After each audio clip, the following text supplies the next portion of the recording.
اعتقلوا الوحي ليلة أمس بتهمة زعزعة الأمن القومي.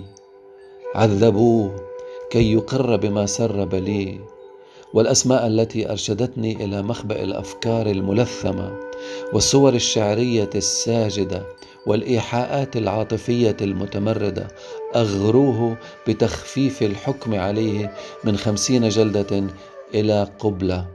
هددوه بالرجم حتى الموت والتفريق بينه وبين زوجه. افتقدته، داهمته في سجنه، وجدته يلعب النرد مع الموتى. أسر لي: شكوتك أنك أرهقتني حتى أصبت بالضغط والسكر والقلق المزمن.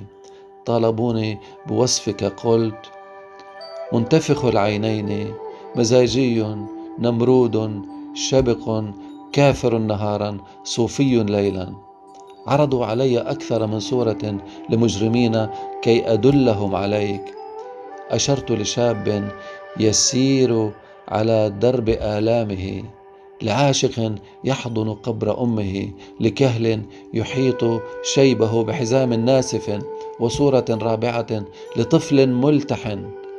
سألوا عن مخبئك السري، قلت: في قنبلة موقوتة تطن ولا تنفجر، فأفرجوا عني شرط أن أنتحر.